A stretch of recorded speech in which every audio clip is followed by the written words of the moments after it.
These things on? Hey, we're on the air. How about if we do a podcast? Who's ready? Oh, me. I'll pick you. Here we go.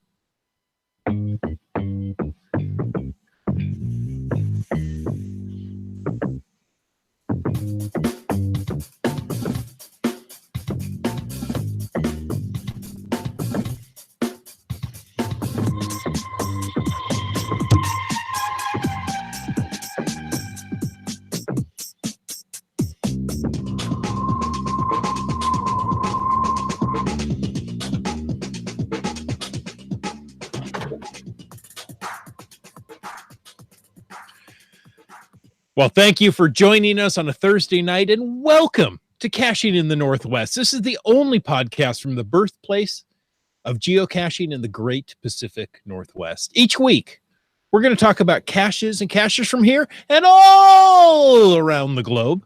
So while you're busy strapping on your snowshoes, we'll be caching in the Northwest. That means it's time to bring in our chilled capuchin. Some say he cheers for the iceberg in Titanic, and others say he'll drink anything that's been fermented. All we know is he's called Land Monkey. Anything? Yeah, I don't know. Oh, yes, anything. I'm slightly more picky than that, but not a lot more picky than that. Okay, That's pretty close. we've been known to exaggerate slightly. You guys are funny. Hey, I love being here every Thursday night, and I love it when all three of us can be here together. It makes for yeah. Thanks, Kermit. It makes for such a much more better episode to have all three of us together. So it's great to have us together, and love is the theme in our special episode tonight. We've got some exclusive interviews. We're very excited to bring some of this stuff to you guys tonight. We're going to continue with the sharing some of the messages and fun from HQ that Mr. of the Northwest was able to get for us. So thank you, buddy, for going up and doing all that. That's me. Ooh. Good job. Yeah, there you go. Hey, and listeners, if you're listening live or if you are listening recorded and standing at the bus stop bobbing your head, stay tuned right to the end of this episode, to the end of the regular episode for sure, so you don't miss the announcement of a new contest. I've been teasing it on Twitter all week. There is a new contest, and it's got some pretty spectacular prizes that are tied in with our theme and one of our interviews for today. And you are just a big tease. I am. And it's Valentine's Day, so you're just going to get a whole lot of teasing. All right. Hey, you know what else we love? Hold on. Okay. Let's just agree never to do that again. Is that a little uncomfortable? Oh, no, more than a little. Well, then I have done my job well. You take any situation and make it awkward. I'm glad you're working within your giftings. That's why I'm on the podcast. All right. You know what else we love? Guess what else we love? Caching in the Northwest. We do love caching in the Northwest. Comment set to feedback at cachingandw.com. We love those too. Absolutely. What else? We also love our patrons. Oh, we do. Absolutely, we do. So, special shout out to our patrons. We're gonna give you all your individual shout outs at the end of the episode, as we always do. But, before we get there, just thank you. Each and every one of you. You guys make it possible for us to do this every week with your generous giving. And it's huge. It makes a big difference for us. And we really, really appreciate it. So thank you, each and every one of you. And of course, a special thanks to Landsharks, our corporate Denali level sponsor. And one of the things that I need to let you guys know about Landsharks is they have another special offer for you listeners. If you are listening, I'll stop pointing things at you. If you are listening to this podcast, you are finding out about a special shipping offer for you Canadian and US listeners from landsharks.ca. free shipping on orders of $50 Canadian or greater to a maximum of $25 Canadian shipping costs. Use promo code SHIP50. That's SHIP50 when you check out your order. All right, I'm done with the commercials for now. Well, great. I want free shipping. Who doesn't Yeah. want free hooting? Yeah. But you know what else we want? No. We want you, because it's Valentine's Day, folks. We Aw. love you. Hey, now who's making things awkward? We would love for you to send in a glow. That's a geocaching log of the week, because whether you wrote it or you loved it when you read it, we want to hear about it, because we would love to hear about it, because great logs simply make geocaching better. I don't know how much more I can put love into this bit, but I'm going to keep working on it. Send us a lovely email to feedback@cachingnw.com. You can call into the lovely number we have, 253-693-TFTC, or use the beautiful web voicemail tool on the website and show us how you love to glow. That's right. And this week's glow comes from Three Hams in a Rose, who found Let There Be Light number 4. Apparently it's a series. That's GC235EN. And the log reads, "Oh my word, what a hike. 140 meters gain over 275 meter horizontal in meter deep snow. While my family was skiing at Mount Seymour, I decided to attempt this cache from the parking lot, using my snowshoes to head downhill. I tried this cache a few winters ago without snowshoes, but gave up after post-holing 50 meters. Today, it wasn't long before I saw a sign nearby reading, 'Trail permanently closed. Use prohibited.' Smile, you're on camera." Whatever. I made sure to give the sign a 20-meter berth, just in case. The going downhill was crazy tough, relying purely on my GPS trail map and skiing down steep sections on my snowshoes. After a while, I did start to see flagging tape, which boosted my confidence, and I continued downhill. When I arrived near ground zero, my jaw dropped. There must be a 7-foot snowdrift leaning against the cedar tree, and all I brought was my trowel. I know from experience that using a shovel would take over an hour of digging, but a trowel? Anyhow, I circled to the backside of the tree and was relieved to see no snowdrift. To my utter and disbelieving delight, I saw a hole at the snow line, and sure enough, the geocache was reachable. What pure luck. After signing in, log sheet in great shape, I took some photos, see attached, and then started following my tracks back. It was a grueling slog uphill in my snowshoes, and I had to stop often to catch my breath and let my hammering heart calm down. After about 30 minutes, some of the time crawling on hands and knees up the slick slopes, I finally regained the parking lot. Fave point for the adventure, TFTC. There you go. That's working for a geocache. Yeah, no kidding. He doesn't mention in there whether he ever found his picture from the Smile You're on Camera, but that would be interesting if he's on some watch list somewhere. Well, if he's in the could chat, very maybe well. he can let us know. Oh, that's awesome. Well, thank you, Three Hams, for sending that in. That was awesome. Great glow. And you know what? That is what, so with upvoting, and you guys will get it soon down there in the US, but with upvoting, that is the kind of log where I would give that a great story upvote. So probably wasn't a ton in there that was helpful. But there's some. It talked about how far it was in the interview and everything, or not the interview. Sorry, I'm reading down lower in the show notes, and the elevation change and such. So Yeah. you could upvote it for both, really. But that's the whole point. That's why we do the glows. That's why upvoting is around. It's to help encourage all of us to write better logs. And this was a great example. It doesn't need to be this long and detailed, but it's great. It's helpful. So good job, Three Hams. Yeah, and I encourage you to head over to the cache GC235EN and look up the cache in person, because as I mentioned in the log, and as I have mentioned in the chat, see attached for the photos he referenced is kind of lost in an audio podcast. So head over to GC235 Echo November, check out the Three Hams log, and check out the photos. I'm sure they're awesome. And why wouldn't they be awesome? Absolutely. Yeah. You know what else is awesome? No, what else is awesome? How much I love this next bit coming up. Oh, why? I don't call it a bit. I call it an interview. Why do you love this interview? Well, was it a week ago? Maybe a little more than. Yeah, just over a week, I think. About when the snow started to fall. That's right. It was, Do you wasn't remember the time before snow? it?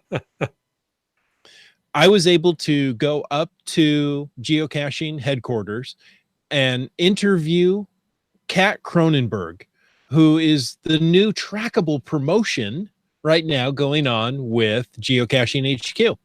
So if you want to know more about the Ketchum trackable, you can head on over to geocaching.com/promotions and read about it. But I've got an interview that I want to play when I talk to Kat. So here we go. Let's just jump into it. Well, I'm still here at, Well, let's get the right one. well, we are here at Geocaching headquarters. It's the mecca of geocaching, if you will. And I have the great opportunity to interview Kat Cronenberg. Kat, thank you for taking the time to sit down with me this morning. Oh, thank you. I'm so honored to meet you. I've listened to your podcast. You do a great job, and it's really fun to be a part of this part of our country's geocaching community. So thanks for having me. You're very welcome. And you came on a very special time when we got snow. Who could have planned for that? We get snow about every 2 years. So it doesn't happen often. And when it does, it usually shuts things down because people forgot how to drive in snow. Which they do in Texas too. Yeah, and there I you was go. here to do school visits as well as stuff at the geocaching headquarters. And I have a lot of books and no school. So Schools were closed yesterday. That's a and bummer. today. Oh, and today. Yeah, they were Oh, closed okay. both days. So Okay. In Tacoma, we're just delayed today, so we're open. oh, But- you are. yeah. Oh wow.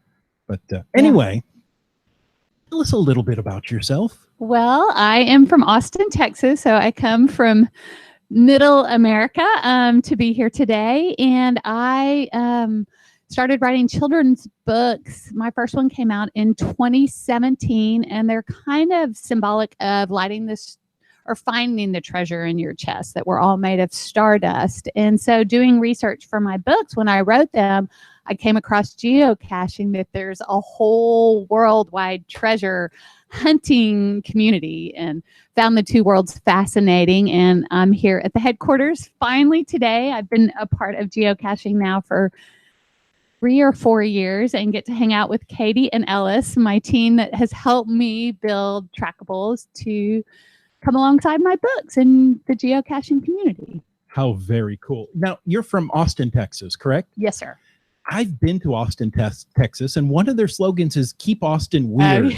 Are you helping with that? You know, if you could see, fellow podcasters, if you could see me right now, I'm in a homemade Big Smile t-shirt that has the letters ER and then the number 1, shaped in the shape of a smile. So love big is we are one, and dream big is my smile shirts has the letter B and then E for the eyes and the letter U for the mouth. So be you and smile. So I would say I keep Austin weird with my goofy t-shirts. The kids love them at school visits. They're like, can I have one? Nice. Now, we're here to talk about your books. A new book has come out, but that's not your first one. Exactly. I touched on it a little. My first one came out, Dream Big, in 2017. Amazon #1 new release bestseller. So dreams come true. Yes. And then Love Big just released this January 8th, 2019. And it also was a #1 new release bestseller. I didn't even promote it. I didn't even have time to promote it as much. So it's obviously taking momentum. And then I have a third one I just signed the contract on. They're a trilogy called Think Big. So they're really fun, dynamic books that are based in the wilds of East Africa, mythological fables that kind of tell how animals came to be and why that first caterpillar turned into a butterfly, tadpole frog. Why does a rhino have a horn? So they're fun. They're Nice. they're playful and goofy. A dung beetle is the hero in Love Big. Which Oh. I would think most geocachers know what a dung beetle is. Some people don't know what a dung beetle is, but their home is poop. But they're really heroic because what they do with their poop is very important. So They Can't say argue the with that. You're African right. savanna and farmers love them. Yes, so exactly. I can keep Austin weird in my conversation too. Oh, I had a chance to look through Dream Big, and the artwork is absolutely gorgeous. They are beautiful. Now, my little one just turned 18. Oh, wow. So I'm going to be sharing this book, probably your next two, with the new parents in my life. I have nieces and nephews and that. So I really want to share that. But what can people get? What benefit can they get from reading your books? Well, that is a great question. People give them for all ages, like Dream Big. They've been given them for graduation presents. And they're really kind of written with a lot of layers. So all ages have enjoyed them and to build community. So what I hope people get out of it is building a social, emotional foundation underneath them and build a community alongside of it. There's a lot of activities in the actual back of the book and alongside the website to help build community, to help build social emotional skills. Love Big, there's 4: kindness, sharing, listening, and care. So you can have fun. You build a rhino horn so you have a point to your life, and make a kindness pact with your family or in a classroom, which is silly. You hold the paper up like a party hat, and but it's fun. And then doing a pointed container, get the pun, but and where everybody puts a little something in the container. Let's do this together. Let's make a choice every day to be kind, to love big. So there's a lot people can get out of it. It can be a simple, fun read aloud about a dung beetle, or it can go to a lot of layers where you can build community like geocaching does, where you can have fun really thinking about how you can live your best life. So, I love that. Yeah. I love think that. they're wonderful. How is your new book different from your first one? Well, so they're all based in the wilds of East Africa, kind of to say how those first animals came to be. That first caterpillar had to have a dream to become a butterfly. So Dream Big is the very beginning of time, the very first animals. Then Love Big is generations later, and they start to face a problem. Life gets a little more complicated the farther, the older we get, it gets more complicated. And just like with real life, you start in the beginning, and then 100 years later, it gets a little more complicated and everything's dry. They don't have enough food. So that's the problem in Love Big. And they have to work together and have community and share and listen to each other and care and be kind. And that transforms their whole situation. So that's how it's different. It's generations later, and they share smiles instead of smiling big in who they are. Nice. That's so true in life. Yeah. That's really nice. Now, you've mentioned geocaching. Yes. Caching in the Northwest is a podcast all about geocaching. Yes. Funny enough, right? Yes. Tell us your story. How did you get into geocaching? Well, I touched on it a little. So when I was doing the research for my books, it kind of started just with what the power of a smile, how it helps us live our best life. So I had a big open book, a white page. What do I write? How do I write it? How do I bring it into really building community? And doing research, I came across geocaching. I think I put Google search treasure hunting, and geocaching came up. And I was like, wow.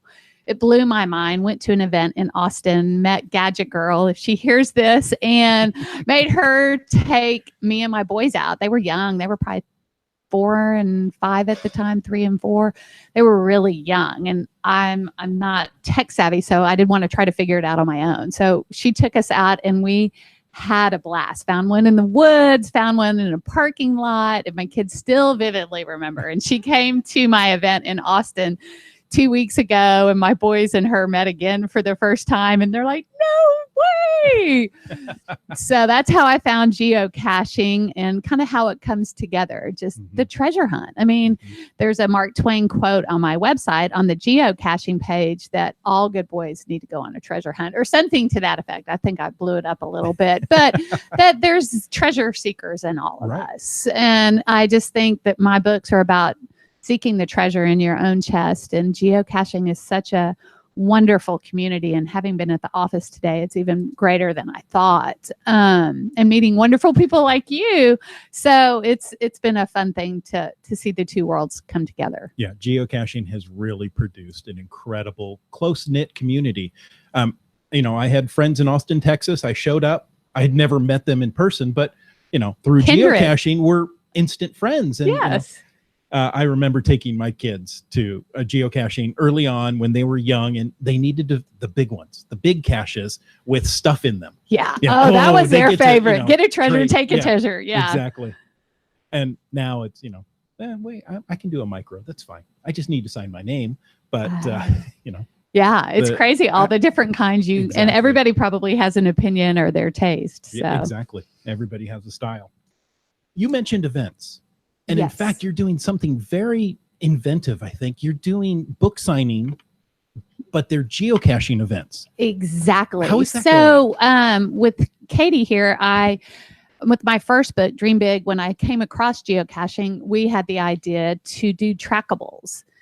And since the book was based on a smile, we did a whole big contest and promotion of you get the trackable, of course, quite a few people signed up to get the trackables. We mailed them out, and then they could take pictures as they went as a community and hit the trackable and smile big. And so the pictures were a hoot with Dream Big. We had so much fun. The winners were announced on World Smile Day. And so then when I wrote Love Big, I wanted to do the promotion again. I had so much fun with the first one, but I never really got to meet anybody in the community. So I brainstormed with Katie and Ellis, who work at the headquarters, and what could we do? I kind of want to meet them instead of just mail them. Mhm. So that's how the events were born. So, the book, I've got to get out and go to different places, kind of a book tour that the publisher sets up. And so at some of these events, I pulled aside some trackables so that the people can come, we can have a blast, talk geocaching, and then talk books, which I think are,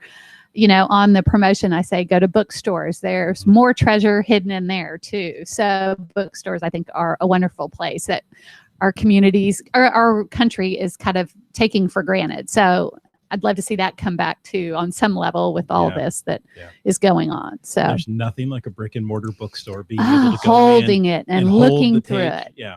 Yeah. So I say treasures hide in the bookstore. So that's been part of the promotion is come to the bookstore, meet more community and get a trackable if you're one of the lucky ones. And so it's been fun. Nice. Now, you've worked with Katie and Ellis here on this trackable promotion. How do you think it's gone? What do you feel the trackable promotion has added, is giving you more visibility to the book? For me, it's been a blast. Personally, selfishly, I've had a hoot with it, and met these wonderful ladies and you today, and got to see this amazing office. And really, just like my event on Sunday, I did one here in Seattle. I had never met any of these people, and quite a few of them bought my book, were thrilled to to meet the author, have a signed book, share it with their family. They brought their kids. So that for me is what it's all about. Austin, tons of them came out. It was a hoot. I have one in Houston next week. So I think it's going well. And if you go to the actual page, the trackables have traveled over 7 million miles. And I don't know how many hands they've actually touched, but every person that has one gets to maybe even know that book exists. So that to me as an author is thrilling, because that's all I care about is getting books in people's hands. At the end of the day, as much as I care about community and everything else, the books I think have so much depth to them. I want them in people's hands for families and classrooms to share. So definitely. And geocaching, you'll find that the people involved in geocaching are such good people. Oh, they're a hoot. As we were laughing Sunday at the Seattle, they were all fast friends. Yeah, exactly. You have fast friends, kindred spirits. You can talk the same language, and life is good. So now you mentioned schools. Yes. And I know one of the aspects of this tour is to go to schools. Yes. Can you give us a couple examples of highlights that you've of some of the schools you visited? Gosh, I mean, I've been everywhere. The ones here I didn't get to go to, so I would love to give firsthand Seattle, Washington experience. But Hawaii was a hoot. I went to Hawaii. As you can see, I wear goofy boots with smiles on them. And so, of course, the kids in Hawaii immediately knew where I was from, a Texan. And then I've done, other kinds like foster homes where kids really have had a tough life and don't really know to believe in themselves and to believe in each other. And so to come in and get to share my stories with them. And I've had kids cry. They told me I couldn't do the older ones. And I go, just let me try. And one little girl that was probably 14 was crying, like, you mean I can be a scientist? You know, I mean, so it's been really the gamut of really seeing it touch people's life like it's touched mine, and then just have fun where we act goofy and whoosh wham, let the stardust light in our heart, wear superhero capes and crowns. And so it's been fun. It's the notes I get after I come to a school is what makes it all worthwhile, that it's really made an impact in kids' lives. So Oh, how sweet. yeah, How yes, sweet. it's my favorite part of my job. So You mentioned that we talked about doing events, and Yes. people can get books there. But Yes. if they can't find you at an event, how else can they get their hands that's a on great Dream Big and Love question. Big? I love you for that question. Really, any major bookstore carries it. Amazon, of course, or you can go to my website and go to the shop, Dream Shop page, and I can mail you a personalized copy. You just have to pay for shipping, and Wow. you can have a gift for Valentine's to little Tommy and Susie from the author. And so, yes, there's all different ways. And if you go to the website, you'll have fun while you're there and find all kinds of fun activities to spend a snowy day with your family doing something meaningful. Hey, and There there you may be go. more snowy days coming. Yes. In Washington, we have the privilege. We can drive to the snow whenever we want, We That's don't true. have to And live the in it. mountains. except for days like today. Yes. Yes. Now, a portion of the proceeds of each book goes to help someone, something. What is Yes, that? there's kind of 3 organizations. My favorite, or the one that kind of has touched my heart, is called Me to We. It's we.org. And again, doing research, I came across it. It was started by a 12-year-old kid who saw that somebody his age died for standing up against child slavery. And he decided to create a movement. And now it's a youth empowered movement where youth help youth. And they have different organizations, different things. I went to Kenya where they started schools and started helping communities there, build schools, water wells. So the money goes to that. But another part that they do that I found was fascinating is they'll do stadium filled events. They've, I think, had one in Seattle, Vancouver, England, but that kids get to these events by having been of service for years. So it's just a great mindset that I so believe in, that for me to promote stuff, it makes it way easier than just me promoting me, that I'm really doing something more with the book. So, and then Grameen America is microfinance loans for moms that are want to be entrepreneurial but don't have credit, so they can get micro loans, and it really makes a difference in families' lives. And then Donor Choose is helping dreams come true in a classroom for teachers. So Wow, those are some great organizations. Yeah. I love we.org. The micro loans I know people that micro loans have changed their lives. yes, me too. So incredible. Thank you so much. Now, you mentioned a website. Yes. And if our listeners wanted to go there, tell us that website again so we can possibly Yes. get our own personalized, is that right? Personalized book? Yes, a very special gift that for me, I didn't have a book with my name in it as a little girl, and to see kids walk away with their name in it, they think they've reached the greatest treasure, and that's what books should mean. So it's my name. It's Kat Cronenberg, KatKronenberg, B as in boy.com, KatCronenberg.com. Great. Kat, thank you so much for spending the time with us today. I really appreciate it. I'm going to go out and get some of these for the people in my life. And I hope to see you on the trails caching in the Northwest. Wouldn't that be fun? If you come to Texas, you can look me up. It was great to be here, Chris. Thank you for a wonderful, fun podcast. Thank you. Oh, Kat was so much fun to interview. Sounds like it, yeah. And we can put in the website there at katkronenberg.com. Right on. Yeah, Yeah, I dropped that in the chat. Hopefully I Oh, spelled great. that correctly.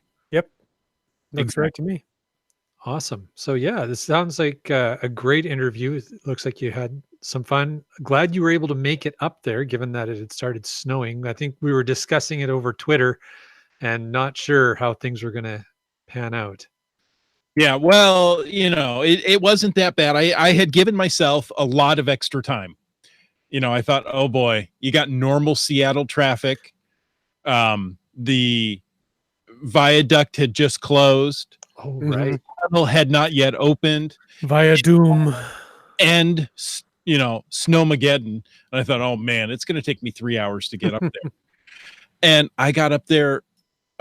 Traffic. I mean, there were parts on I-5 where there was no car, within a quarter mile of me. I'm like, this is wrong. That's weird. It Yeah. doesn't happen at 3 a.m. Yeah. Airports runs at that time and it's still busy. So, I got up there with plenty of time to spare. So, sat down, had a cup of coffee, and Nice. um, Hey, I you know. noticed. I noticed in the chat, Keats94 said we need books like this. Chris, you were showing us. You have 2 of the books there. We'll talk about that more a little bit later. yes, I have here. Let me. It's hardcovers. It looks like. Yeah. I have not read them. But we Great. heard Pat give a bit of a description, Love Big. and you have read them. Yes. So what do you think? They're very well written. I was paging through them during the interview. Mhm. The artwork is just absolutely stunning. I don't have enough Yeah, space. There. YouTube's probably not giving it the credit it's due, but The artwork is absolutely stunning. So, and the story is good, a good story of hope that you can change and you're a worthwhile person. So, really, really well done stories. Yeah. fantastic. Well, that's great. I am very happy that has all been able to work out like that. Very excited that we were able to get the opportunity. So a huge thanks to Ellis and Katie, Mm-hmm. who Yeah. did all the work to make sure we were able to connect with Kat, who obviously originally had a slammed schedule. I Yeah. guess that changed up a little bit. Yes, it did. That's so unfortunate, but More time for geocaching. exactly. And But it sounds like she was fun to talk with. oh, she's a lot of fun. Reminds me a lot of my mother-in-law Okay. in her personality. My mother-in-law was an English teacher, so she loved literature, loved to write, and Kat's much the same way. And so I felt this immediate connection. And my mother-in-law was from Texas. Oh, well, there you go. So, it was just one of those things that was like, I know this personality. I like this personality. I also got to talk with Ellis, who, well, you know what? We'll let her share. But there's a promotion going on with the Love Big and Dream Big and the Trackables. So let's have a listen to that. So I'm here with Katie and Ellis at Geocaching headquarters, and you guys have something you want to share with the listeners of Caching in the Northwest. What is that? So in addition to finding a Love Big trackable and going out geocaching with it, there is a photo contest, and Kat is offering first edition autographed books of Love Big. There are 3 different contest periods. So if you share your smiles while out geocaching with a trackable, you could be eligible to win one of those, and those will be selected on the 1st of March, April, and May. Then the 9 people from that will be entered to win the grand prize, which is really exciting because it's an author visit with Kat Cronenberg herself, and she will come to you and your community and do a live book signing. No way. Yeah. How cool is this? So how do we get or find these trackables? That is a great question. We have a landing page for the promotion. It's geocaching.com/dreambig. And when you go on there, you can learn more about it. The hashtag for the promotion is geocachers love big. So use that when sharing to social, and just get out geocaching with the trackable and have fun. Nice. So get out, take a picture with this trackable, use the hashtag geocachers love big, Mhm. and you're in. And share your smiles. And share your smiles. That's important. Of course. and that's all it takes. Yeah. And is it possible you could have Kat come to your hometown to do a book signing? Yes. Oh, that's incredible. There's no reason anybody shouldn't be out doing this. This is fantastic. Thank you so much for sharing that with us. Of course. Great. Another great interview, although I do have to point out there's one reason, and it's that it's a US only contest. Cat may be willing to travel a bit, but I don't know what the rules are for. Well, just keeping in mind, our podcast is listened to by multiple countries, not just the US. And so, you lucky guys, you lucky listeners in the US, there you go. You have the opportunity to do exactly what Katie and Alice were just talking about and have possibly win having Kat Cronenberg come and visit you and have a book signing right in your hometown, which is a very cool prize. That is very cool. I mean, we won't be able to upvote any logs about it, but we could win the contest here anyway. You I could guess pop over life to balances out. Maybe you'll never get upvoting just so that we can balance life out. there you go. I'm pretty imbalanced, so there's all that. Head over to katcronenberg.com and check out the books and maybe send her a comment about coming to visit in Canada. She might do. Or Germany or Norway Well, or yeah. Australia or England or any of the other places we have listeners. All those other countries I'll never have time to visit. But speaking of contests, Land Monkey has been teasing things all week, and I'm not even going to go down the road of Land Monkey teasing. But we, right here at Caching in the Northwest, have a special contest that we are announcing. How would you, dear listener, like to win your very own signed copy of one of those Kat Cronenberg books? Oh, that's right. Kat signed 2 books for us to give away to lucky listeners. You know what? In fact, I'm just not going to tell you about it. I'm going to show you. And you know what? I thought this would be easy until I'm working with the book. The people on the audio version are loving it. It's looking great. It is looking great. So right there, 2 Caching in the Northwest listener from Kat Cronenberg. How cool is that, right? Oh, and That's with a little bit of extra she wrote in there too. I didn't quite catch what it said, but that's You have to win the book to find out. Oh, or freeze frame the video replay. Or win the book to find Or out. win the book to find out. That's So right. how does somebody win the book to find out? Well, it's easy. All you have to do is encourage or show some love to your geocaching friends over Facebook, Twitter, or Instagram using the hashtag CNWLovesBig to be entered into the contest. Hashtag CNW loves big on Facebook, Twitter, or Instagram. Yep. Show some love or encouragement to your geocaching friends.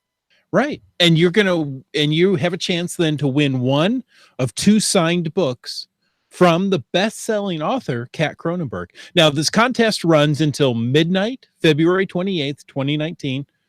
It's open to U.S. and Canadian residents. Hey. Hey! So, U.S. and Canadian residents, hashtag CNW loves big.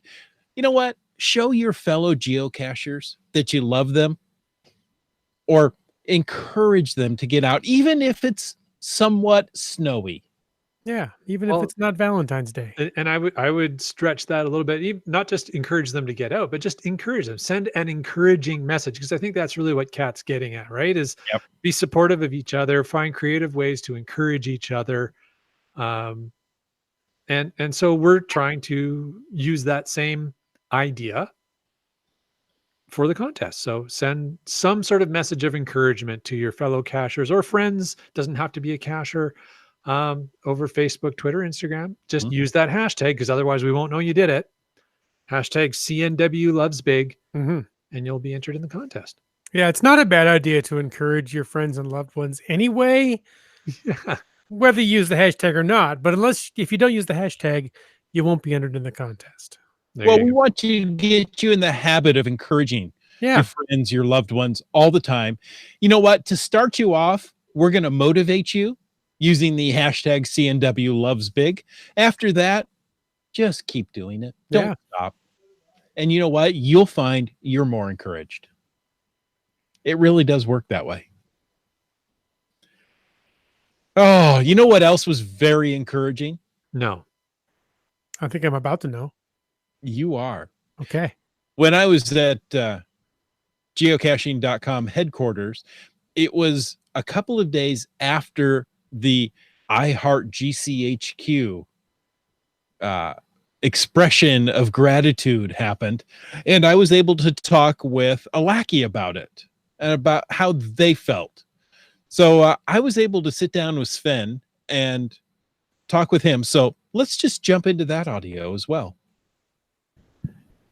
Well, I'm still here at geocaching headquarters, and I'm with one of the lackeys. Hey guys, my name is Sven. And Sven, tell us a little bit about the I Heart GCHQ promotion, that groundswell that happened. How was it? How did it come to you? What did it feel like? Well, the first time that I heard about it was probably before, just a couple of days before it all started to happen. Joshua was nice enough to give Brian a little heads up about it, and Brian shared it with the company that this plan was being made. And then shortly after that, we saw Joshua's video, and we didn't know what was going to happen exactly, and what the community and players around the world were going to do. But we were definitely very delighted with what unfolded over the coming week, and all the lovely letters and cards and videos that we received. Nice. So it wasn't a complete surprise. You had a little forewarning. Yeah, we got a little sneak peek, I'd like to say, which still came as a complete surprise. I mean, we are aware that there's certain that there are players out there that love the game, that are really passionate about it. You and I probably being some of them, and many others. But we weren't aware before Joshua reached out that this was in the making at all. Okay. So what were some of the examples of gratitude that you experienced? We had a lot of local cachers stop by. One of the local COs, who's known for his caches, he goes by the name of Bounce. He was nice enough to drop off some donuts at the office, which were a delightful treat. We had other local cachers drop off an ammo can, a very fitting container, of course, full of trail mix for our little cache outings and adventures. And we had lots and lots of nice emails come in through our ticketing system, just people expressing their gratitude there. Our community team saw similar things on social media, of course, and also a lot of people from near and far wrote us really nice appreciation cards with what geocaching meant to them and what it did to them. So did all this gratitude change the work environment around here? I like to think that we're a pretty positive and heavy place generally, but it definitely made an impact in terms of having just the sheer amount of positivity that came in through the doors throughout this week and all the period of I Heart GCHQ. It was very energizing and very inspiring to read people's personal stories and all the impact that this game of ours may have on people that unless they tell you about, you're kind of thinking, yeah, this is making the world a better place. But hearing how it turned people's lives around and that really confirmed some of that. Well, Sven, thank you so much. You know what I forgot to ask? I forgot to ask what you do here at GCHQ. So I'm on the community volunteer support team. And as the name suggests, we support the community volunteer reviewers, translators, moderators, and GeoWest. And for me in particular, that would be the reviewers and the tools that they use to do the awesome job that they're doing behind the scenes. So where they, for example, tools where they see all the new cache submissions come in and then to take a look at them. Okay. Well, thank you so much for what you do. Let you know that I appreciate you. My pleasure. Thank you. There you go. Sven was a hearty soul to be into work that day. There weren't many. The office was a little sparse, was it? Yes, it was. Well, you know who is in that office, I think 24/7 sometimes, is Brian Roth. The number of times we've had him on this show and he's been on other shows, sometimes he calls from home, but sometimes he connects from the office, and I'm pretty amazed how dedicated that guy is. But I don't know if our listeners realize or not, I am one of the lucky few who has one of the green hot phones on my desk. Mm. And It must be a Canada thing, like upvoting. no, it is an international thing. Okay. But International rates do apply. international Yeah. rates do apply. But the green hot phone gives me direct access to Brian Roth's desk. Well, Ooh. can you call him? I Um, mean, does it work? I mean, have you used it before? well, let's see if we can get him on the phone right now. Do you have it piped into your mixer that we can listen in? Here, let's see if we can get that working. Okay. All right.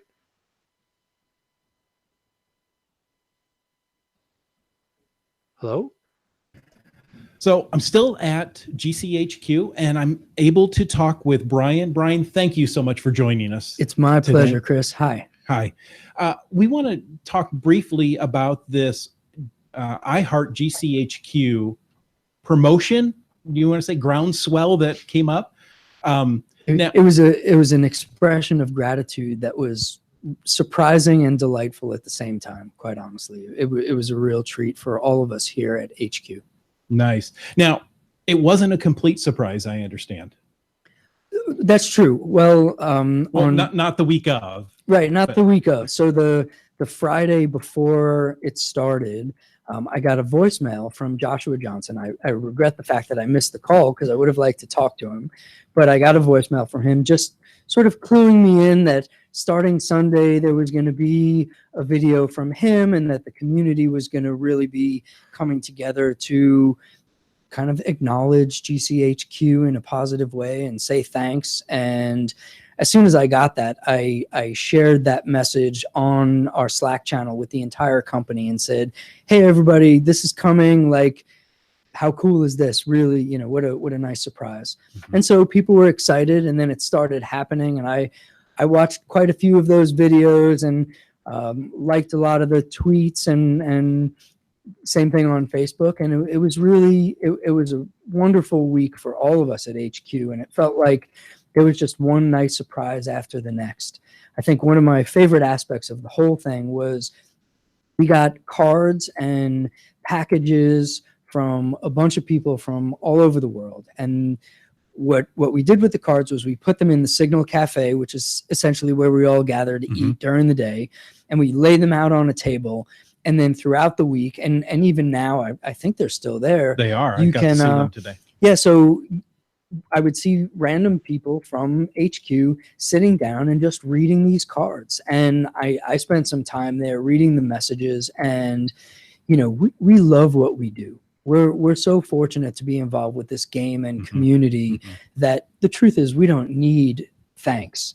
But it sure is nice to get it and to hear from the customers whose lives are being positively affected by this game is something special. And to have that kind of celebration come from the community, it just meant a lot to all of us, and it meant a lot to me. So to all of you out there in geocaching world, thank you so much.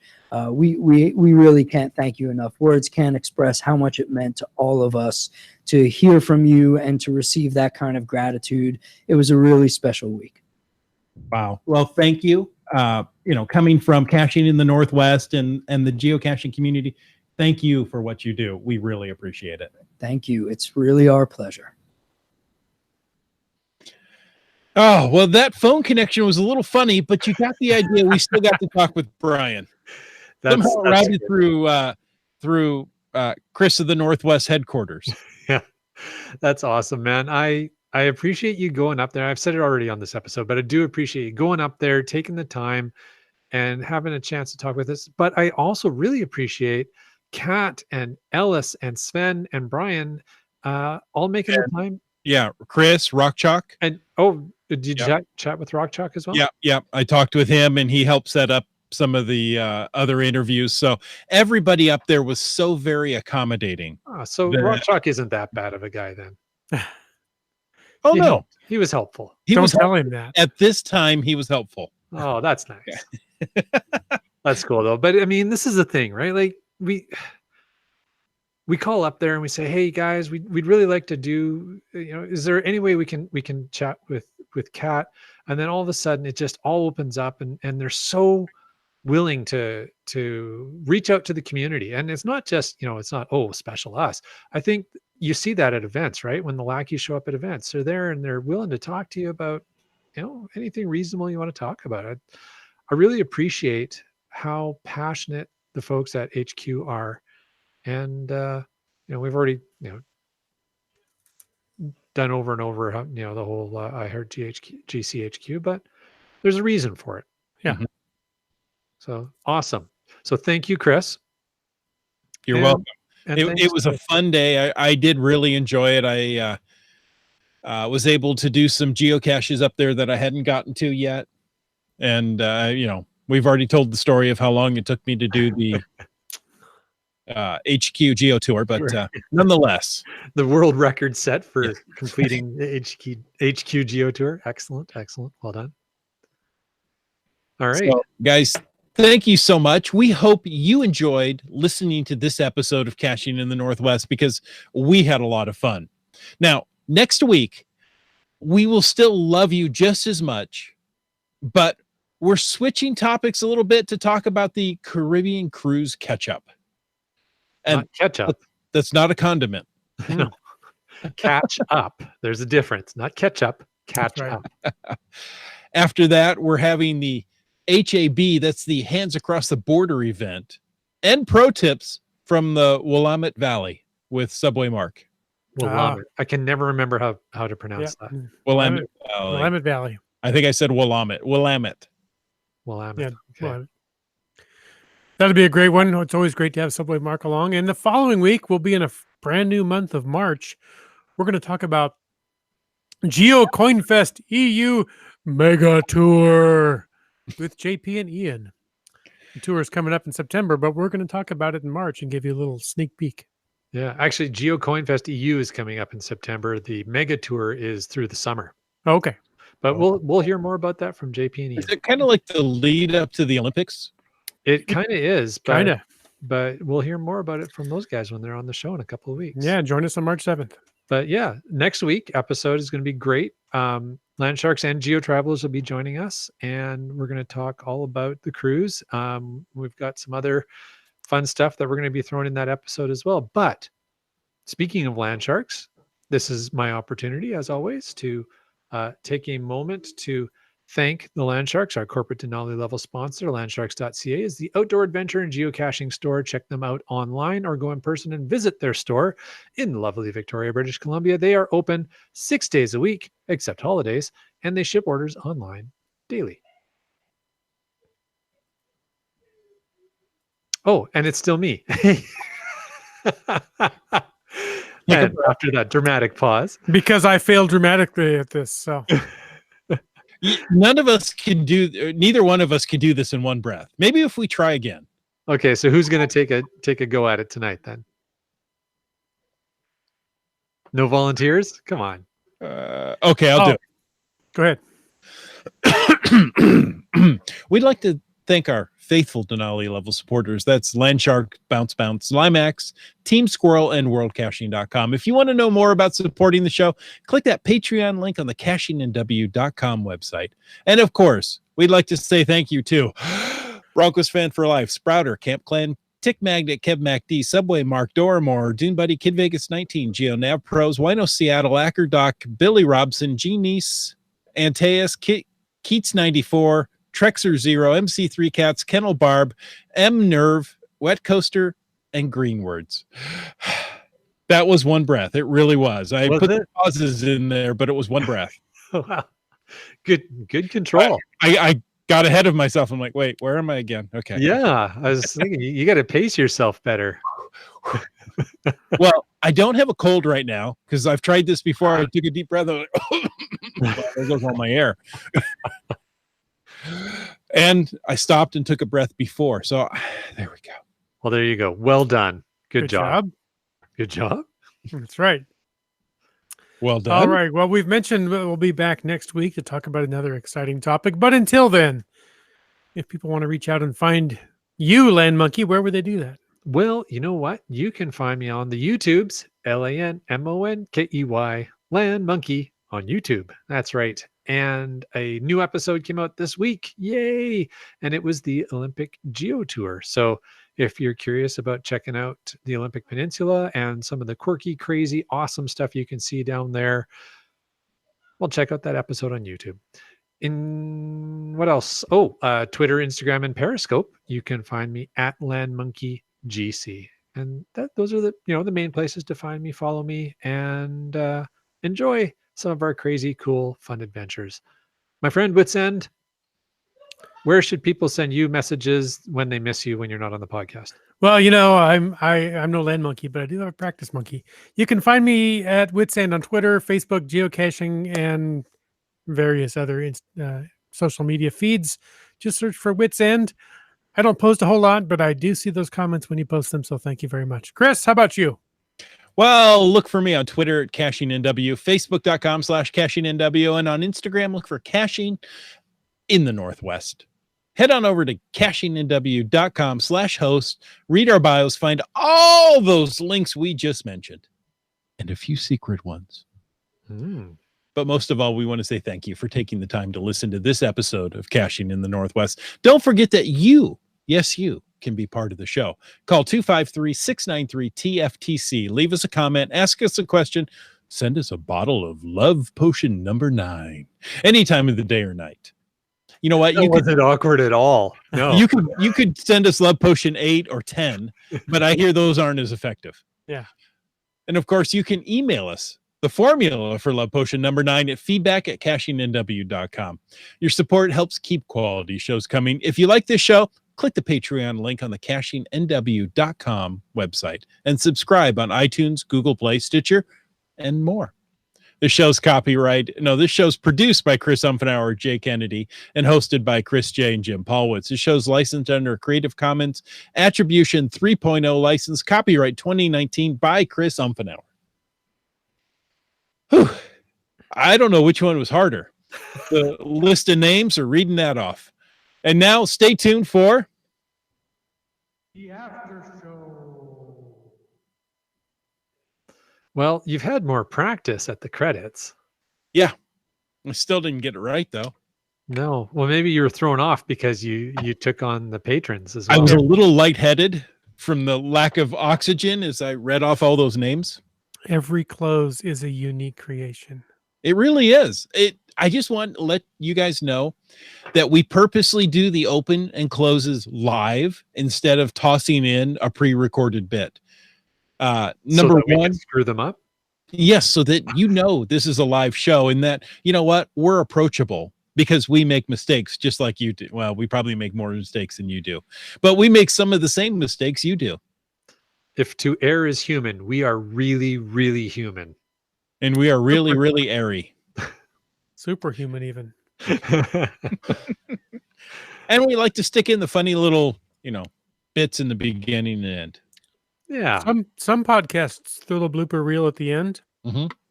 We include it all through the show. The whole podcast is blooper reel. Classy. Nice. Hey, Y'all making me cough again. we got some hashtag FATAS going on here. We got Keats94, a 2-part FATAS. That might be the first time. Chris has his mouth full. Jim, I'm sorry. I'm just looking at the chat, and GSM times 2 says, "Oh, you're talking geocaching," as if we just started. No. It's in context to something else. We'll get to that in a moment. Yeah. Okay. Viva the blooper reel. Keats94's 2-part says milestone number 10,000. Congrats, by the way. Was so sweet. The whole trip was up in the air, but it turned out quite well in the end. The pilgrimage to the original stash was so incredibly worth it. Congrats, Keats. Yeah. Part 2 says it was pretty moving to breathe the same air and stand on the same soil as the site of the original stash. Who would have thought you can be starstruck to see a plaque in the earth? If you're not careful where you stand, you could be car struck. Yeah, with that one, you could. It is. It's true. Right off the highway. Especially in the current weather conditions. Yeah. Well, you could be anywhere and be car struck in the current weather conditions. There you go. But congrats, Keats94. That's awesome. I saw some of your photos on Facebook and I think Instagram. Anyways, definitely on Facebook about that. Yeah. Good job. I believe he actually kissed the plaque. Yes, I saw that. Like the Blarney Stone. Kind of, I'm sorta, not sure if you got things confused there, but that's all right. Good for him. Obviously, someone very passionate about the geocaching, which is awesome. If you've ever had the chance to meet Keats 94, just a great guy. Lots of fun to hang out with, and definitely a passionate geocacher. So And boy, congrats. does he know his outdoor gear. Yeah. Yes, yes, I he mean, does. it's amazing to me. He certainly does. I've went out and purchased things on his suggestion, and every time it's been like, wow, this is a great product. So There you go. There you go. So congrats, Keats. Don't know if you've got some audio that you're going to send in from that milestone. If you do, that'd be fantastic. If not, thank you for sharing it as a FATAS. And he says he promised he was going to kiss the plaque. There you go. So man of his word as well. So the other business about talking geocaching. So GeoNav Pros posts a FATAS.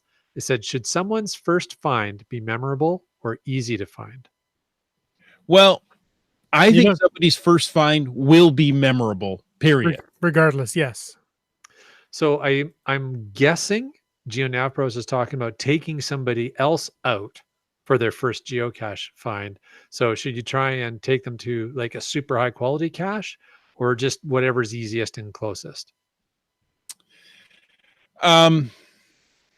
Boy, let me, I'm not sure. Let me just kind of verbally process here Okay. as we go along. My first thought is take him to the closest one and just show them how many there are, right? Oh, look, there's one right over here. They're everywhere. But if you take them to a really high quality one, they're going to go, wow, this is really cool. And then are they going to be disappointed when they find, their second or third or fourth lamppost hide? So the first lamppost hide is really cool because you never knew those skirts lifted up and like, oh, this is really cool. So I'm torn, I think it also depends on where you are. And the thing is, you kind of have a sense if it's going to be a lamppost hide when you look at where the cache is in Mhm. general, right? If it's in the middle of a parking lot, it's going to be a lamppost hide. So if your first one is a lamppost hide, I'd probably try and make it something a little more enjoyable.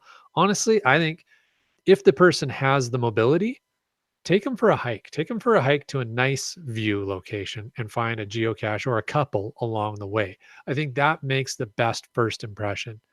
If not that, then to an amazing gadget cache and manage their expectations. Say, hey, this was a top rated geocaching experience. This is what you're trying to achieve in a geocaching experience. And say, hey, you know what? Not every geocaching experience is like this. And here's the beauty of the game. You don't have to find everyone. Yeah. You can actually choose which ones you go and find. So I would maybe play it that way. So take them to a great one as their first one to really, let them appreciate what quality is. Because if you don't, and if they don't figure out the favorite points thing or whatever, it might take them a few finds before they get to a decent quality one. And they might go, you know what, this is kind of lame. So that would be my advice. Yeah. And at the risk of spoiling my friendship with Lynn Mookie, don't take them to an earth cache for their first one. Because that's just like doing homework. Unless they're a geologist. Well, that's Yeah. different. Yeah. But your Fair average enough. cacher is not. Geologists rock. Yes, also true. So now I want to get to the comment that you guys were talking about before from GSM times 2. So GeoNav Pros had posted that question: should someone's first be memorable or easy to find? And GSM times 2 said, you always remember your first, even if it was easy. And then he said, oh, you're talking geocaching. So there's I thought they were talking about baking pizzas. a little comedy going on there in the chat, as there always is. So it depends.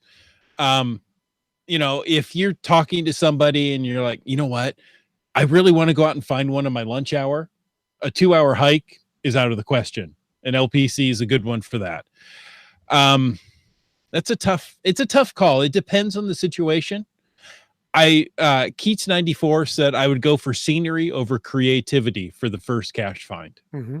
Yep, that's probably a good idea. Yeah. But the thing is, the scenery, like I said, depending on the person's mobility, maybe getting to a scenery cache, because often those mean a hike with a Right, view. right. Maybe the person just isn't capable of doing that. Sure. But people with limited mobility can find a lot of geocaches, and I think of a lot of the bounce ones that are highly accessible Right. and are insane level of creativity and quality. So True. Now, Greenwords says I took a newbie cacher to a new cache. So her first cache was an FTF. it's really setting the bar. That but- sets the bar high. Yeah. That's hard to keep going like that. Although I don't know if the newbie really fully understood the Right. whole FTF thing. But I'm sure they eventually understood what was going on. But at the time, it was, they probably understand, okay, we're in a race, we're trying to find this before anybody else does. Okay, I get it. But then, depending upon FTF hounds in your region or whatever, I mean, I don't know. It sounds like fun, absolutely. So I would just say, don't try and set that as a goal. If it happens to work out that way, awesome. Well, Land Monkey, I tried not to laugh out loud when you Okay. said, you don't have to find them all. Like, Well, I Land say Monkey has you to don't have to find them all. and you don't want us to find them all because you want to be able to say, yes, I found them all. That's right. GSM times 2 says, park and grabs can have a nice view. Fair enough. And I have to say, here in Tacoma, some of the best views of the mountain are from parking lots. And I'm going to throw on top of that, and this is going to be a shameless plug, but if you watch my newest video on my YouTube channel, you will see a guardrail cache, a park and grab guardrail cache that has an unbelievable view. And that's all I'm going to tell you. Now you got to go watch the video. That was a shameful plug. It was. And a tease. Shameful. Oh, well. Oh, okay. I'm a co-producer on the podcast. I can do that. Oh, wait a minute. Is this what? Never mind. We'll talk about this off the air. Oh, now I'm in trouble. You let the cat right out of the bag. Oh. What's the GC on that? GeoNav Pros wants to know. What's that? On the one that I'm talking about, or the one that Yours. Oh, I On thought the, you were talking about the green words. No, on the park and grab with a great view. Oh, geez. I don't know. Hold on. I have to look it GC up. something or nothing? Yeah. Yeah. Keep talking. I'll look it up. Will you really? All committed to memory? Come on. Well, Quiet, you found it. You should know it. Yeah. Let's see. Let's see. Keats94 says some guardrail caches in Cape Breton have incredible views. Go in the fall. It's gorgeous. There you go. Thank you. It's exactly the kind of thing to do. Okay. I'm supposed to be filling the time with talk. Wits End, how are you doing? Have you had a good week? Here it is. It's Thursday. It doesn't get any better than Thursday. Thursday's a highlight of my week, actually. We tend to go to Costco every Friday, so we've got that. There you go. Yeah. Yeah. Still a little bit of snow here. I'll show you a live view of my front yard. Ooh. There it is. There's a little bit of snow left out there in the front yard. I think you have more snow in your front yard than I do. Well, it's not a contest. Yeah. Well, It could be. when you're dealing with snow, depth matters. I still want to say that's what she said, but I won't Yeah. say it. It's not like I've snowshoed downhill past a security camera or anything. Land Monkey, keep looking for that GC. I am. You're not supposed to be talking. This is taking me way longer than I thought it would, because I thought it was one of the GeoTour caches, but it's not. So now it's going to be a lot harder to find. Okay. Well, you know what? Maybe we'll leave that hanging for the next episode. I'll bet Mrs. Land Monkey knows. She knows it right off the bat. Oh, yeah, that was this one.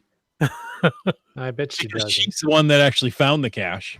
Land Monkey stood back videoing her taking. Her finding the Well, cache. that is absolutely true. Yeah. Not going to argue that at all. Rats, where is it? Is it here? No, it's not that one. Let's see. IHAM says we got 10 inches on Friday, Saturday, and another 4 inches over the next few days. Yeah, that's about right for us. I measured 13 inches in my backyard. I think I found it. So it was enough. I grew up in Ohio. You deal with snow. That's not a problem, but you don't deal with hills. So you get this compact snow and ice on hills, and it's a whole different game. Yeah, in Ohio, instead of carrying a map, you carry a brick. So you just step up on the brick to look where you are when you're lost, and then back down and get back in the car. Yeah, exactly. My dad took me to the highest point in Ohio, and it was literally just a rise in the road. I mean, it seemed like about the height of a speed bump, but it was just this really subtle rise, has a sign on it, and then you go back down. Like, oh, that's it. That's the high point in Ohio. I want to say it was right around 350 feet above sea level. It's all downhill from there. There you go. I found it. So it's Geocache GC X-ray Tango Papa Echo GCXTPE. I'll put that in the chat there. Got it. So there you go. We filled the time until Well done. Monkey could go find that. It took me a while to find that. Extepi. Ah, but now you know. All right. Okay. You done? If there was a Y in there, it would be the X type. I think that's a Jaguar. Yeah, I think you're right. Mhm. All right. Well, you know what? It has been fun potting with you guys. We've been potted. Yes, you have. It's Valentine's and you've been potted. I think your day is complete. Oh, I don't know if we can say that on the podcast. I don't know what that means, actually. I'm going to have to go Google that. Too late. I would doing that, suggest not Googling that. until next week, get out and get caching in the Northwest.